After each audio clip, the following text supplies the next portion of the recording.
नमस्कार साथियों, किरण बाई की कहानियां चैनल में आपका स्वागत है। कहानी को समझने के लिए पूरा वीडियो अवश्य देखें। संकल्प राव अपनी धर्म पत्नी जी की अनूठी चाहत पर मन ही मन मुस्कुरा पड़ा। फिर अंशुला का चेहरा अपनी हथेली में भरकर आहिस्ता से उसकी आंखों को चूम कर बोला, अंशुला, जो कुछ भी मैंने आपके लिए किया या आगे करूंगा, वो सब मेरा फर्ज है, एक पति का अपनी पत्नी के लिए। इसके बदले मैं आपसे कुछ पाने की उम्मीद नहीं रखता हूँ। अंशुला ने कहा, हमारा भी तो फर्ज है कि हम आपकी खुशियों का ख्याल रखें। अंशुला ने अपनी भीगी आंखों को संकल्प के चेहरे पर टिका दिया। अंशुला की आंखों से अनवरत बहते आंसू संकल्प की शर्ट को भिगो रहे थे और संकल्प की आंखों में अंशुला की बातों का दर्द झलकने लगा था। संकल्प की आंखों से एक कतरा आंसू निकलकर अंशुला के आंसुओं से भीगे गुलाबी रुखसारों पर समा गया। आपसे ये किसने कहा कि आप मेरी खुशियों का ख्याल सिर्फ इस तरह से रख सकती हैं जान? मेरी खुशियां और मेरी चाहतें, ये सब आपका सामीप्य है।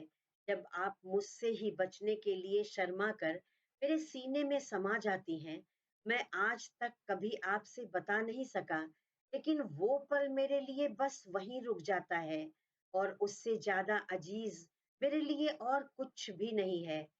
संकल्प उसके चेहरे से अपना चेहरा सटाए बैठा था। ये काला धागा जो मैंने उस दिन आपको पहना दिया था, उस समय मेरे पास और कोई ऑप्शंस नहीं था। लेकिन हाँ, ये सच्चाई है कि अब ये मुझे बहुत चुभता है। मैं आपसे वादा करता हूँ जान, मैं बहुत जल्दी इस चुभन को हम दोनों से दूर कर दूंगा। और जिस दिन ये चुभन दूर होगी ना, उसी दिन आपके गले में मंगलसूत्र होगा। अंशुला संकल्प की बातें सुनकर रोते रोते मुस्कुरा पड़ी थी। संकल्प ने उसके गालों पर ढुलक आए आंसुओं को अपने होठों से पोंछते हुए उसका चेहरा अपने सीने में छुपा लिया।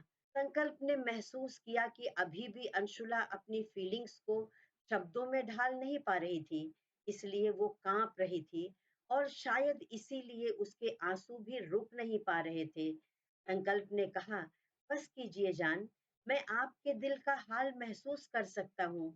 जरूरी नहीं है कि हमारे हर जज्बात को शब्दों का साथ मिल जाए। फिर आपकी ये बड़ी बड़ी गहरी काली आंखें तो मुझसे आपके दिल का पूरा हाल कह देती हैं। अंशुला संकल्प के सीने पर सिर रखे सुबक रही थी। हम नहीं जानते कि आप क्या करने जा रहे हैं, लेकिन आप हमसे वादा कीजिए, आप जो भी करेंगे, आपको कोई तकलीफ नहीं पहुंचनी चाहिए। हम बर्दाश्त नहीं कर पाएंगे। अंशुला सुबकते हुए बोली। संकल्प ने कहा, आई प्रॉमिस जान, मैं ऐसा कुछ नहीं करूंगा। पर आप भी मुझसे प्रॉमिस कीजिए कि आप खुद को परेशान नहीं करेंगी, क्योंकि आपको परेशान करने और सताने का हक तो बस मेरा है ना। संकल्प मुस्कुराते हुए उसकी आंखों को हौले से चूम कर बोला। संकल्प ने उठकर लाइट ऑफ कर दी। अब रूम में बहुत ही डिम लाइट जल रही थी। संकल्प अपनी टी शर्ट उतारने लगा तो अंशुला ने घबरा कर पूछा कि ये आप क्या कर रहे हैं? उसका दिल एक बार फिर धड़क उठा था। संकल्प ने शरारत से मुस्कुरा कर कहा, आपको सताने की शुरुआत। डिम लाइट में भी अंशुला की हैरानी से चौड़ी हुई आंखें साफ नजर आ रही थी। उसने झट से अपनी पलकें झुका ली। आइए आपको सुला दूं। आज आपने अपने साथ मुझे भी बहुत परेशान किया है। संकल्प अंशुला के पास लेटते हुए बोला। लेकिन संकल्प शर्टलेस था, इसलिए अंशुला झिझक रही थी। कम ऑन प्रिंसेस, मैं सिर्फ शर्टलेस हुआ हूँ, वो भी इस कारण कि मेरी शर्ट आपके आंसुओं से पूरी तरह भीग गई थी, जिसे पहनकर सोना कुछ मुश्किल था। उसने अंशुला का सिर अपनी बाह के ऊपर रखते हुए कहा, वैसे अभी थोड़ी देर पहले तो आप मेरी खुशी के लिए कुछ करना चाह रही थी और अभी सिर्फ मेरे शर्टलेस होने से ही घबरा गई। सोचिए, अगर मैं आपका प्रस्ताव स्वीकार कर लेता तो आपका क्या हाल होता? संकल्प उसके कान के पास आहिस्ता से बोला, हमें नींद आ रही है, सुबह बहुत काम है। वैसे भी अब हम समझते हैं कि आप ये सब जो कहते हैं बस हमें परेशान करने के लिए कहते हैं। अंशुला शर्माते हुए संकल्प के सीने से जा लगी। थोड़ी देर में दोनों एक दूसरे की बाहों में पुरसुकून नींद सो गए थे। अगली सुबह समर का फोन आ गया तो संकल्प ने बेपरवाह सोती हुई अंशुला पर एक नजर डाली और मोबाइल लेकर बालकनी में आ गया। समर ने कहा, आज हमें 10 बजे तक निकल जाना है और उन दोनों के पेट से आज सच्चाई उगलवानी जरूरी है। हमारे पास समय नहीं है संकल्प। संकल्प चुप होकर कुछ सोचने लगा था। समर ने कहा, क्या हुआ संकल्प, आप खामोश क्यों हैं? कुछ सोचते हुए संकल्प ने कहा, ठीक है समर, मैं अभी आपसे मिलता हूँ, फिर डिसाइड करेंगे कि क्या करना है। तब तक शैंकी भाई का प्लान भी पता चल जाएगा। संकल्प रूम में आया तो देखा कि अंशुला अपनी एक हथेली पर अपना चेहरा रखकर सुकून से सो रही थी। संकल्प के चेहरे पर मुस्कुराहट आ गई थी। सच में, सुबह सुबह आपकी इस मासूम सी खूबसूरती को देखने के बाद फिर कुछ और देखने का मन ही नहीं होता। मैं किस्मत वाला हूँ कि आपके कारण मेरी हर सुबह इतनी खूबसूरत और रात इतनी सुकून भरी होती है। संकल्प आहिस्ता से बाहर लॉन में आ गया था। थोड़ी देर बाद समर और अग्रिम भी आकर संकल्प के पास बैठ गए। इस समय लॉन में उनके अलावा और कोई नहीं था। अग्रिम ने पूछा, आज कितने बजे निकलना है? संकल्प ने कहा, अग्रिम, तू यहाँ के लिए नया है यार, आज तुम रेस्ट करो। वैसे भी कल पूरा दिन तुम हमारे साथ भटकते रहे हो। आज हमें बहुत इंटीरियर में जाना है। मैं शंकी भाई के साथ खुद जाना चाहता हूँ। मैं नहीं चाहता कि मेरी वजह से तुम किसी परेशानी में पड़ो। अग्रिम उसे घूरते हुए गुस्से से बोला, अबे मैं यहाँ के लिए नया हूँ तो तू कौन सा यहाँ पिछले जन्म से रह रहा है? तू भी तो नया ही है ना। और दूसरी बात, तेरे और मेरे बीच में पर्सनल कब से होने लगा छोटे? संकल्प ने कहा, अग्रिम प्लीज, मेरी बात को गलत तरीके से मत ले यार। अग्रिम के चेहरे पर उदासी आ गई थी। उसने कहा, अंशुला मेरे लिए भी तेरी तरह ही खास है, क्योंकि वो तुझसे जुड़ी है और मेरी कॉलेज की फ्रेंड भी है। तो मेरा भी फर्ज बनता है कि उसके लिए मुझसे जितना हो सकता है मैं करूं। और तूने सोच भी कैसे लिया कि मैं तुझे अकेले जाने दूंगा? समर, जो अब तक मंद मंद मुस्कुराते हुए दोनों की नोक झोंक सुन रहा था, आप लोग बिल्कुल परेशान मत हो। वास्तव में ये काम मैं ही कर लूंगा, क्योंकि बनारस के आसपास का हर इलाका मेरा जाना सुना है। संकल्प ने कहा, नहीं समर, आप कैसे? ये रिस्की काम है। मैं आपको नहीं सौंप सकता हूँ। वो लोग जब अंशुला के पीछे किसी को लगा सकते हैं, तो आपको भी नुकसान पहुंचा सकते हैं। अग्रिम ने संकल्प की ओर एक उंगली उठाकर गंभीरता से कहा, फाइनल डिसीजन ये है कि हम तीनों ही चलेंगे। तुझे अकेले किसी भी शर्त पे हम नहीं छोड़ सकते। तीनों बैठकर काफी देर तक आज दिन भर के प्लान को चॉक आउट करते रहे। तब तक समर की कजिन माही ने आकर संकल्प से कहा, जीजू आपको लिविंग रूम में आपकी मम्मी बुला रही हैं। संकल्प हैरानी से समर और अग्रिम की ओर देखने लगा। अग्रिम ने कहा, अबे ऐसे क्या देख रहा है? वो तुझे ही बुलाने आई है, क्योंकि हम दोनों यहाँ जीजा जी की कैटेगरी में नहीं आते। अग्रिम की बात सुनकर समर बड़ी मुश्किल से अपनी हंसी रोक पाया। संकल्प चिढ़कर बोला, तेरा हो गया तो मैं भी कुछ बोलूं। मैं तो ये सोच रहा था कि कहीं माही ने हम लोगों की बात सुन तो नहीं ली। समर और अग्रिम संकल्प के गुस्से का फुल मजा ले रहे थे। फिर समर ने कहा, वैसे संकल्प चलकर देखते हैं माजरा क्या है। आपको अंदर क्यों बुलाया जा रहा है? कि चलिए, कहकर संकल्प उठ खड़ा हुआ। लिविंग रूम में जाकर देखा तो समर की दादी, उसके मम्मी पापा, संकल्प के मम्मी पापा, बुआ, फूफा और कुछ रिश्तेदार बैठकर बातें करने में व्यस्त थे। लेकिन संकल्प को देखते ही बिल्कुल शांत हो गए और ऐसा लुक देने लगे कि जैसे वो स्पेस से आया हुआ एलियन हो। संकल्प महिमा जी के पास बैठते हुए बोला, जी मॉम, बताइए आपने क्यों बुलाया? छोटे, वो मुझे दरअसल तुझसे बहुत जरूरी बात करनी थी। महिमा जी घबराती हुई सी बोली, कहिए ना मॉम। संकल्प अभी भी अपने मोबाइल के स्क्रीन पर कोई मैसेज पढ़ रहा था। महिमा जी वास्तव में समझ नहीं पा रही थी कि अपनी बात वो अपने अकड़ू बेटे के सामने कैसे रखें, क्योंकि कब वो किस बात पर भड़क जाए कि उनसे बेहतर कौन जान सकता था। संकल्प ने कहा, ओफो मॉम, प्लीज जल्दी बताइए, मुझे बहुत जरूरी काम है। महिमा जी ने कहा, बेटा हम लोगों ने डिसाइड किया है कि तुम लोगों के फाइनल एग्जाम के बाद अग्रिम और रिद्धिमा की शादी करा दी जाए। अभी थोड़ी देर में पंडित जी शादी की तारीख निकालने आएंगे। संकल्प ने हल्के से मुस्कुराकर तिरछी नजर से अग्रिम की ओर देखा। अग्रिम सबके सामने कुछ हिचकने लगा था। काले जीजे सबके सामने शरीफ बन रहा है, जबकि मन में लड्डू फूट रहे होंगे। अग्रिम अपने दोस्त की शरारत भरी मुस्कान का मतलब अच्छी तरह समझ रहा था। महिमा जी ने आगे कहा, एक्चुअली हम सब चाहते हैं कि क्यों ना तुम्हारी और अंशुला की शादी की सारी रस्मों को पूरे तरीके से करवा कर दोबारा शादी करवा देते हैं। हमारे अरमान भी पूरे हो जाएंगे तुम्हें दूल्हा बनते हुए और घोड़ी पर चढ़ते हुए देखने का। संकल्प चौंक कर अपनी मॉम की तरफ देखने लगा। अग्रिम ने कहा, हाँ कर दे यार, तेरी शादी में डांस करने का तेरे दोस्तों का अरमान भी पूरा हो जाएगा। प्लीज छोटे मान जा, हमें भी हमारी बिट्टो को अपने आंगन से पूरी रीति रिवाज से विदा करने का मौका मिल जाएगा। अंशुला के विवाह को लेकर यदुवंशी हाउस के अरमान भी पूरे हो जाएंगे। कमर मन ही मन संकल्प की हाँ का इंतजार कर रहा था। महिमा जी ने डरते डरते कहा, हमने अंशुला की आंखों में भी दोबारा शादी के लिए एक अनकही सी चमक देखी है। अब पूरी बैठक में विचित्र सा सन्नाटा छा गया था। सबकी नजरें संकल्प पर टिकी थी।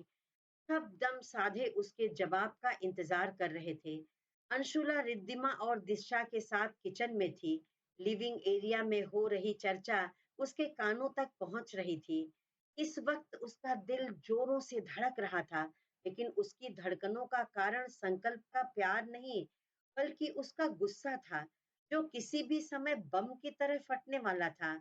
और परिणाम भी वही हुआ जैसा सोचा गया था, बल्कि उससे भी कुछ ज्यादा गुस्से वाला। संकल्प ने गुस्से से कहा, आप लोग पागल हो गए हैं क्या, जो दोबारा शादी करने की रट लगाए हैं? और आप लोगों के मन में हमारी दोबारा शादी करने का विचार आया कहाँ से? मैं कोई दोबारा शादी करने वाला नहीं हूँ। तो प्लीज आप लोग अग्रिम और रिद्धिमा की शादी पर ध्यान लगाइए। उसने एक साथ ही रावविला और बनारस वालों को निशाने पर लेते हुए अपनी बात साफ शब्दों में कह दी थी। शांति देवी ने कहा, बेटा आजकल तो 60 साल के पति पत्नी भी दोबारा शादी करते हैं।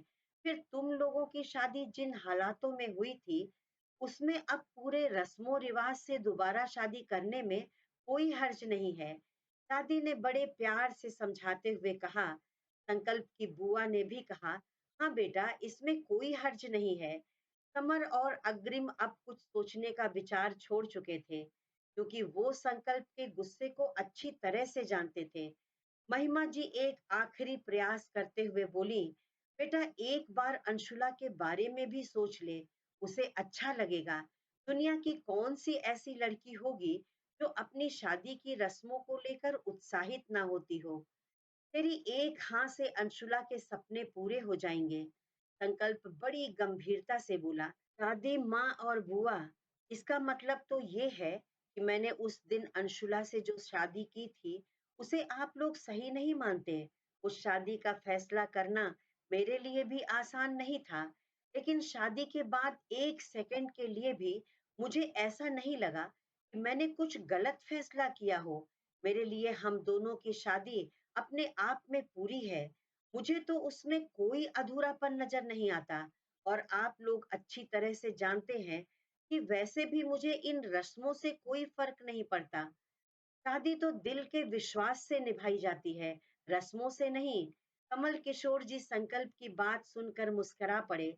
उन्होंने कहा, आप ठीक कहते हैं बेटा, कि शादी का रिश्ता दिल से एक दूसरे के प्रति विश्वास से निभाया जाता है। और आपके मन में अंशुला के लिए जो प्यार और विश्वास है, वो किसी रस्मों का मोहताज नहीं है।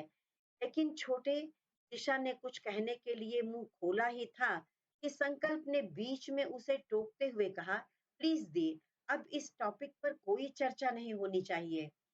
संकल्प ने अपनी जगह से उठकर इधर-उधर देखते हुए महिमा जी से पूछा, वेयर इज अंशुला?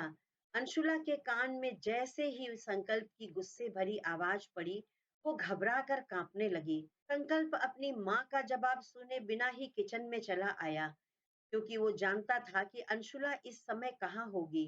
अंशुला आयरा के पीछे छुपते हुए बोली, भाभी हमें बचा लीजिए प्लीज। आयरा ने अंशुला से कहा, अरे अंशु, आप परेशान मत होइए, भाई आपसे कुछ नहीं कहेंगे। रिद्धिमा और दिशा भी अंशुला के सामने आकर खड़ी हो गई थी।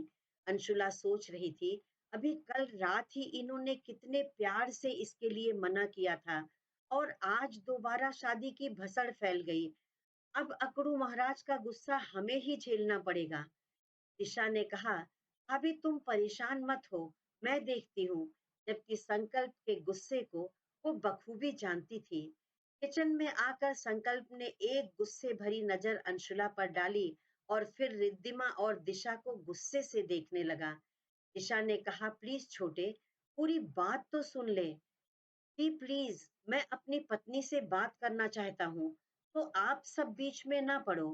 रिद्धिमा ने कहा, प्लीज भाई, एक बार बात तो सुन लो। संकल्प बोला, तुझे अलग से बताना पड़ेगा। आयरा संकल्प के गुस्से से लाल आंखों को देखकर समझ गई थी कि भाई कितने गुस्से में है। उसने तुरंत समर को मैसेज किया, फौरन भाई को कॉल करके बाहर बुलाओ। इससे पहले कि संकल्प कुछ कह पाता, अचानक उसका फोन बजने लगा। समर का नंबर देखकर वो बाहर निकल गया। दिशा पीछे से बड़बड़ा रही थी, इसमें अंशु भाभी की क्या गलती है? बात तो मैंने शुरू की थी। मैं तो बस यही चाहती थी कि इन दोनों की जो कुछ भी रस्में और भाई की शादी के मजे जो हम जल्दी में नहीं कर पाए थे और मिस करते हैं, वो मजे अभी एक साथ दो शादियों में हमें मिल जाएंगे। इसीलिए मैंने माँ को जाकर आइडिया दिया था। मुझे क्या पता था कि इतना बड़ा बवंडर आ जाएगा। वैसे तो कभी किचन में आकर एक गिलास पानी नहीं लेते, और आज देखो, गुस्सा दिखाने यहाँ तक चले आए। उसे अंशुला के लिए बुरा लग रहा था। संकल्प ने आकर कहा, आपने फोन क्यों किया समर? मैं तो अंदर ही था। समर असमंजस में था कि क्या बोले।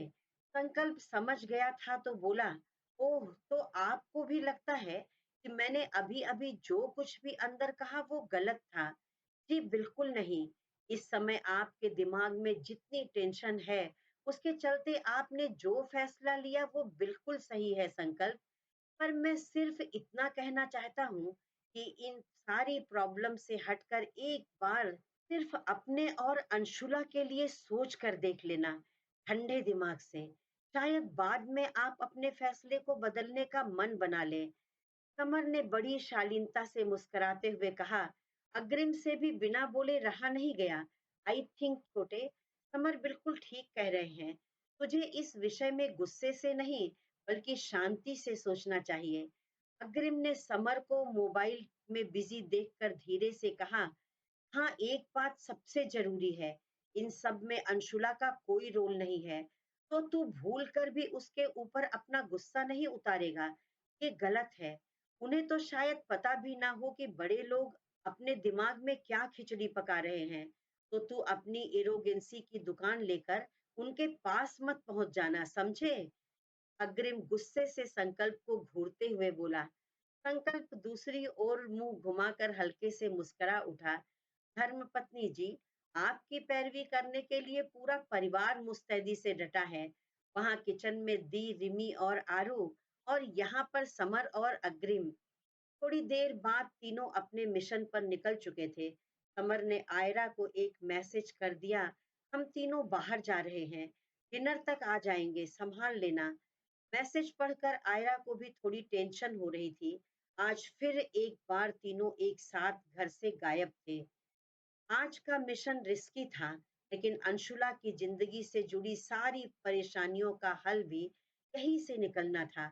इसीलिए संकल्प के साथ समर, अग्रिम और समर के दो बाउंसर भी एक ही फॉर्चूनर में बैठकर जा रहे थे। शहर से बाहर निकलते ही शंकी भाई की दो गाड़ियां उन लोगों के साथ चलने लगी।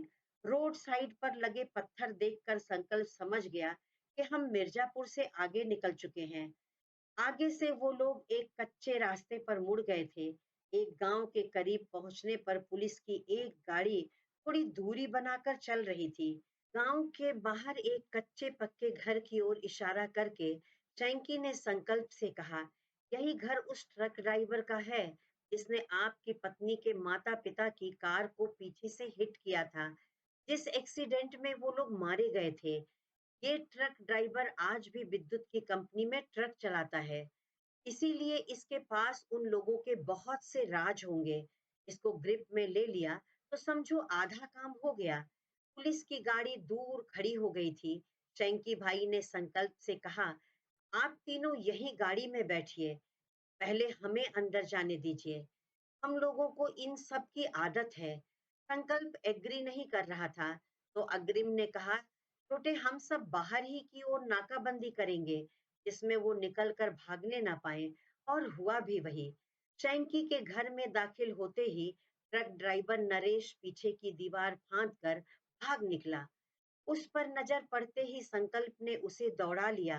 नरेश एक पतला दुबला मरियल सा आदमी था और संकल्प 6 फुटा हट्ठा कट्ठा नौजवान। 2 मिनट में ही संकल्प ने उसे दबोच लिया और उसकी रिवॉल्वर अब संकल्प के हाथ में थी। चैंकी भी अपने आदमियों के साथ वहां पहुंच गया था। उसने संकल्प से कहा, मुझे इससे अकेले में बात करने दीजिए। संकल्प प्रश्न भरी निगाह से भाई की ओर देखा। चैंकी ने कहा, जो भाषा इसकी समझ में आती है ना, आप लोग शायद उतने नीचे गिरकर बात नहीं कर पाएंगे। समर संकल्प का हाथ पकड़कर गाड़ी की ओर जाने लगा। इंस्पेक्टर साहब ने समर से पूछा, आप इसे पहचानते हैं? समर कुछ सोचते हुए बोला, इस नरेश को मैं पहचानता हूँ। ये बड़े पापा की कंपनी में ट्रक ड्राइवर था। बड़े पापा इस पर बहुत विश्वास करते थे। इसके हाथ महंगे से महंगा माल भी भेज दिया करते थे। कमर उदास हो गया था। शायद उसकी बहुत सी दर्द भरी यादें ताजा हो गई थी। संकल्प उसका हाथ अपने दोनों हथेली के बीच में रखते हुए बोला, इससे इसके किए की पूरी सजा भुगतनी पड़ेगी। समर अपने आंसू पोंछते हुए बोला, उससे हमारी बड़ी माँ और बड़े पापा तो वापस लौट कर नहीं आएंगे। उन्होंने इसका क्या बिगाड़ा था? बड़े पापा तो बिल्कुल देवता के समान थे। वो किसी का बुरा नहीं कर सकते थे। कहते कहते समर सिसकने लगा था। 3 साल पहले का वो भयानक मंजर एक बार फिर उसकी आंखों के सामने ताजा हो गया था, जब अंशुला के माँ पापा की गाड़ी का एक्सीडेंट हो गया था और वो लोग अपने परिवार को रोता बिलखता छोड़कर चले गए थे। इंस्पेक्टर साहब ने कहा, पिछले 3 साल से हम उस ट्रक और ट्रक ड्राइवर की पहचान नहीं कर पाए थे। अब इसे मेरे हवाले कर दीजिए। विश्वास करिए, सब सच बोलेगा। ड्राइवर को लेकर पुलिस चली गई थी और इनकी कार भी यदुवंशी हाउस की ओर चल पड़ी थी। अग्रिम ने कहा, रात हो गई है और हम लोग अब तक घर नहीं पहुंचे। आज फिर हम तीनों एक साथ गायब हुए हैं, वो भी पूरी बारात के सामने। किस किस को जवाब देते फिरेंगे? अग्रिम की बात सुनकर संकल्प खिड़की के बाहर देखते हुए बोला, मुझे किसी को कोई जवाब नहीं देना है। सीधा अपने रूम में चला जाऊंगा। हाँ, अगर किसी को लगे कि मैं इतना अक्खड़ और हमेशा एटीट्यूड में रहता हूँ, तो लगने दो। संकल्प राव ऐसा ही है और हमेशा ऐसा ही रहेगा। अग्रिम चुपचाप बैठा सोच रहा था, इस लड़के के पास कभी किसी बात का सीधा जवाब होता ही नहीं है और इसी के नक्शे कदम पर चल रही है इसकी नक चढ़ी बहन। बिना मतलब की बात पर नाराज होकर बैठ जाती है। पता ही नहीं चलता क्यों नाराज है। इसने तो मेरी जिंदगी में शामिल होने से पहले ही आतंक मचाना शुरू कर दिया। कैसे कटेगी मुझ भोले से और मासूम से बच्चे की उस शैतान की खाला के साथ? अग्रिम मन ही मन संकल्प और उसकी बहन को आपस में कंपेयर कर ही रहा था और समर चुपचाप उदास बैठा खिड़की के बाहर भी देखते हुए बीते 3 सालों के समय का हिसाब किताब लगा रहा था। उनकी गाड़ी यदुवंशी हाउस में इंटर कर गई। शांति देवी ने कहा, कहाँ रह गए थे आप लोग बच्चों? हम सब आपका इंतजार कर रहे थे। समर ने झट से कहा, वो इन दोनों को अपनी नई कंस्ट्रक्शन साइट दिखाने ले गया था, इसी में थोड़ी देर हो गई। महिमा जी ने बात टालने के गर्ज से कहा, आप तीनों रूम में जाकर फ्रेश हो जाइए, आपका खाना हम वहीं पहुंचा देंगे। जब सबका डिनर शुरू हो गया था, तो सबको खिलाते-पिलाते काफी देर हो गई। अंशुला परेशान हो रही थी कि किचन का काम आगे बढ़ ही नहीं पा रहा है। तब तक शांति किचन में आकर बोली, "बिट्टी, तुम यहाँ सब ऐसे ही छोड़ दो, बाकी लोग देख लेंगे। तुम दामाद जी का खाना लेकर अपने कमरे में जाओ।" अंशुला ठीक है कहकर संकल्प के लिए प्लेट में खाना लगाने लगी। दादी के जाते ही आयरा से बोली, भाभी, हमें अंदर रूम में जाने से डर लग रहा है। आयरा ने कहा, परेशान मत हो अंशु, उस समय भाई गुस्से में थे, पर अब काफी देर हो गई है। मैं सोचती हूँ कि अब तक तो उनका गुस्सा ठंडा भी हो गया होगा। रिद्धिमा ने कहा, हाँ भाभी, आरू सही कह रही है, हो सकता है भाई सो भी गए हों। अंशुला कमरे में पहुंची तो दरवाजा खुला था। उसने सोचा, कहीं सो तो नहीं गए, तभी तो इन्होंने दरवाजा खुला छोड़ दिया। अंशुला मन ही मन सोचते हुए जैसे ही कमरे के अंदर पहुंची, तो उसका सारा भ्रम उड़न छू हो गया। संकल्प बेड के सिराने सिर टिकाए अधलेटा सा कमरे की छत को घूर रहा था। हे भोलेनाथ, आज तो हम गए 12 के भाव, हमारी मदद करना भोलेनाथ। अंशुला दरवाजे के पास खड़ी आंखें बंद किए भोलेनाथ को याद कर रही थी। तभी संकल्प ने उसका हाथ पकड़कर उसे कमरे के अंदर कर लिया और धीरे से दरवाजा बंद कर दिया। अंशुला संकल्प की ओर पीठ करके खड़ी थी। दोपहर की बात याद करके उसके दिल की धड़कनें इतनी तेज हो गई थी कि उसे लग रहा था बस कुछ ही देर में उसका दिल निकलकर बाहर आने वाला है। संकल्प ने सख्त लहजे में कहा, अब आ रही हैं आप? अंशुला अटकते हुए बोली, वो सब लोगों को खिलाने में थोड़ी देर हो गई। अंशुला की जान उसकी हलक में अटकी हुई थी।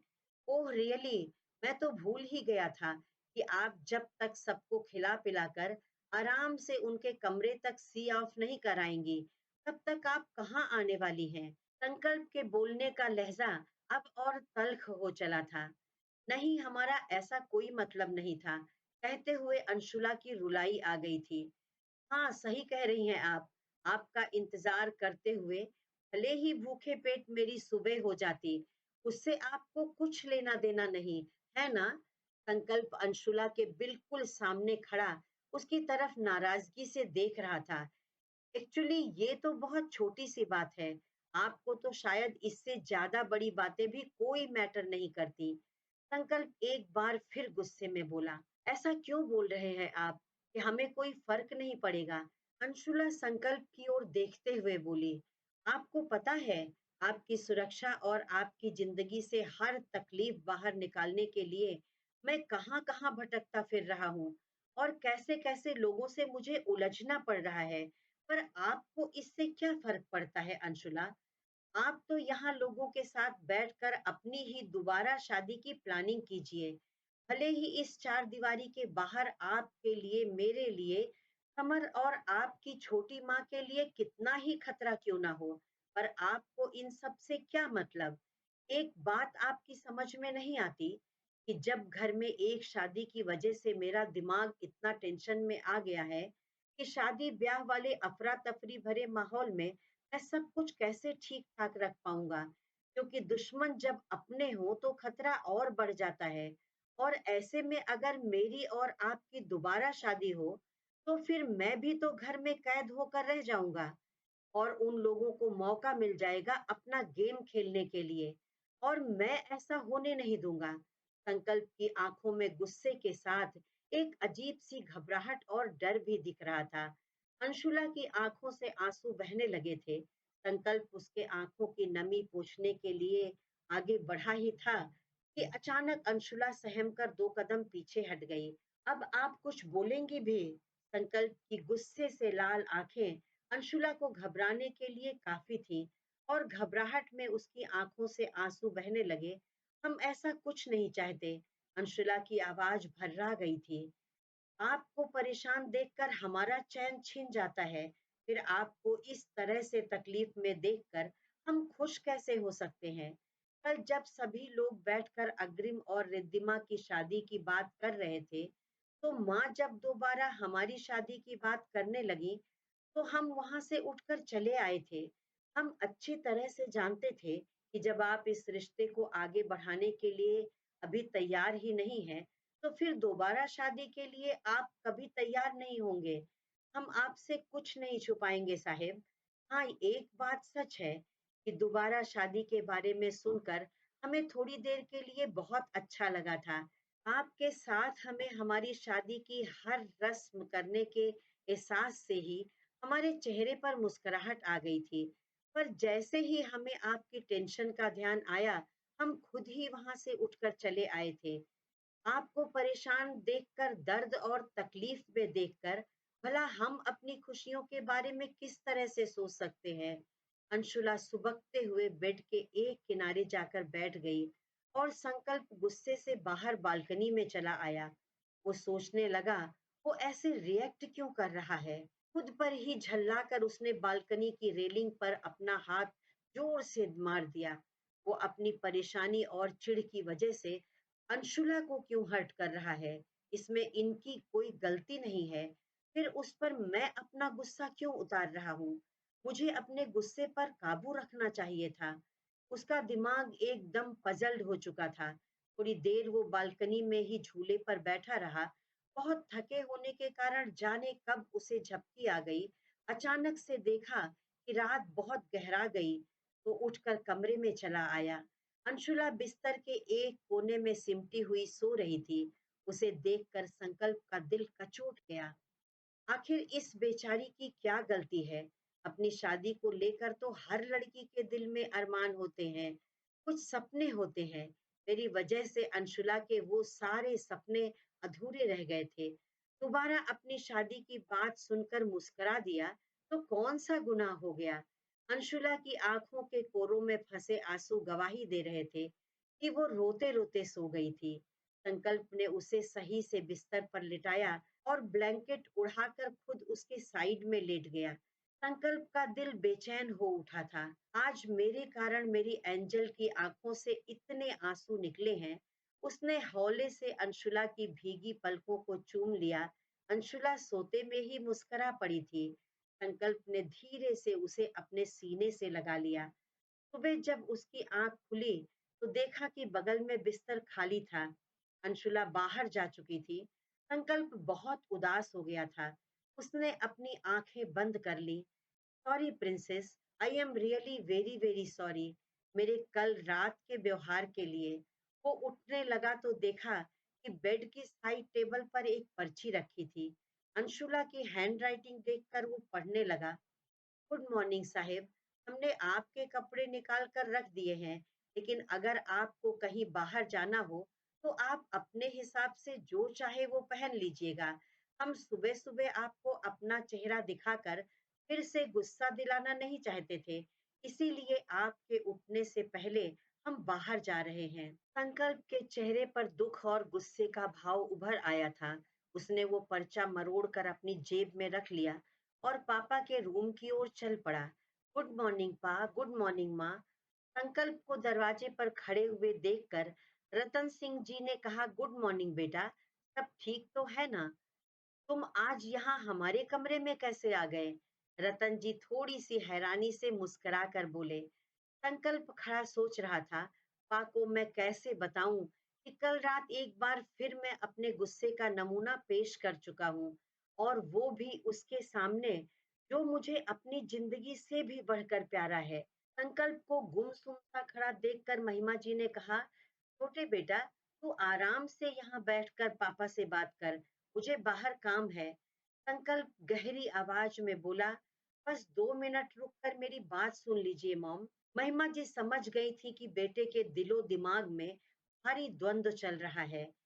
वो बड़े प्यार से संकल्प का हाथ पकड़कर उसे अपने साथ बेड पर बिठा लिया। संकल्प गहरी सांस लेते हुए बोला, माँ पापा, वो आप लोग कल मेरी और अंशुला की दोबारा शादी के बारे में कह रहे थे ना। तो महिमा जी और रतन सिंह जी सांस रोके संकल्प के चेहरे को ध्यान से देख रहे थे कि ये क्या कहने जा रहा है। मैं ये कह रहा हूँ कि जैसा आप लोगों को ठीक लगे आप लोग कर सकते हैं। मैं तैयार हूँ इसके लिए। आखिर संकल्प ने सारी ताकत जुटाकर अपनी बात कह दी। सच में छोटे, मतलब तू सच में तैयार है? महिमा जी की आंखों में खुशी के मारे आंसू आ गए थे। संकल्प ने कहा, हाँ माँ। महिमा जी उसका सिर चूमते हुए बोली, थैंक्स बेटा, तूने मुझे बहुत बड़ी खुशी दे दी है। मैं अभी पंडित जी से कहकर तुम दोनों की शादी का मुहूर्त निकलवाती हूँ। संकल्प बोला, माँ प्लीज, पहले मेरी पूरी बात तो सुन लीजिए। और महिमा जी का हाथ पकड़कर उन्हें वापस अपने पास बिठा लिया। साथियों, मेरी कहानी आपको कैसी लगी? अच्छी लगी हो तो कृपया लाइक कर दें और कमेंट में लिखकर जरूर बताएं। ऐसी ही और मनोरंजक कहानियां देखने के लिए मेरे चैनल को सब्सक्राइब करके बेल आइकन दबाना ना भूलें। धन्यवाद।